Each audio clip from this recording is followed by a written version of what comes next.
dancing every time we do the bumper in. Welcome back to our three chefs. So we are welcoming our new chef, Suzanne Barr. She's not a new chef, but she's new to our show.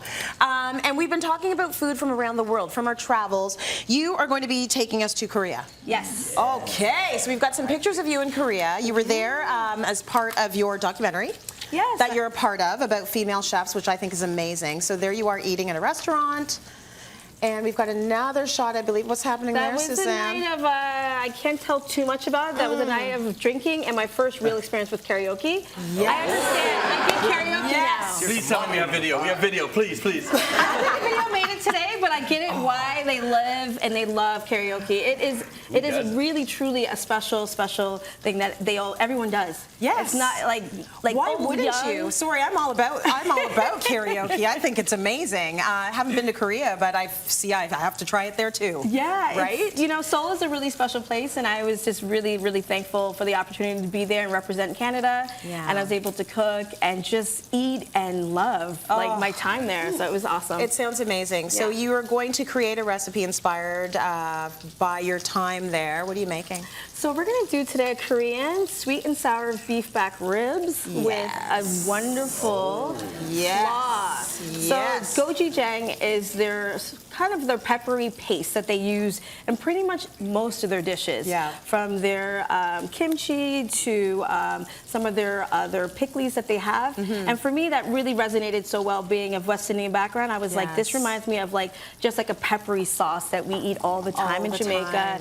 My parents make all the time. So I'm going to have the guys work on a slaw that is going to include a bit of carrots, some onions, Napa cabbage, and then we're going to finish that off with a gochujang's wonderful dressing. Nice. So it's going to be a bit of toasted sesame oil. It's going to have a little rice wine vinegar, a little bit of lime juice for some citrus, some pops. So that's why we have it as a gochujang tangy slaw. Got it. So while they're working on that, I've given them directions. They know what's up. First stage person. I'm ready to go. Chef Knows how to shut us up. So they're chopping away, and we'll meet halfway, and we'll get going on. So I'm going to start with the ribs. So I've got beautiful beef back ribs here. Yes. So what I'm using is a little bit of the dried red pepper flakes that they also have in Korea. They use it for seasoning of their beef, their chicken, their vegetables. Yeah. You know, a part Is of it hot?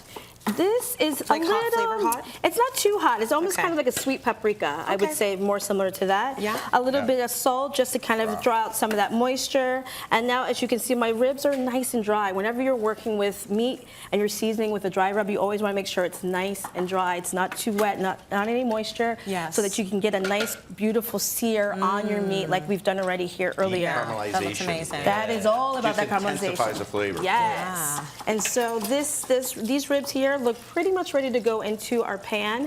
This dish definitely takes some time. So I've already pre-made our braising liquid. So in here we've got some gochujang, which is that paste I spoke about, as well as some water. We've got some cider, you know, a little bit of alcohol. Yeah. I really enjoy cooking vinegars and meats because I think it really helps to break down the meat. Yeah. It brightens it up too. It brightens it up Just gives completely. Okay. So we're gonna go right into. I'm gonna go right into this roasting pan here.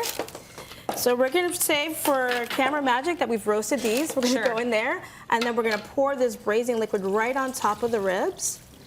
And you're going to put this in your oven at 350 degrees for about 2 hours. So I'm going to pass this over. I'm seeing like a lot of tie-ins with all of the recipes we're doing. A lot of them are taking a lot of time to break down the meat, and you know, time to marinate, time to season, and let it all sit in there. Absolutely. And I love that because I feel like that's how you get flavor. Absolutely. And I think that's kind of like what is wonderful about cooking with, you know, a beef back ribs because it is so thick, it's so juicy, and it has so much flavor. But if you cook it nice and slow, all of that really comes through. So we've made already some braising liquid. It's been cooked for 2 hours, so this is the remaining sauce that I'm going to reserve back. Here I'm going to add in a bit of the gochujang right inside. Yeah.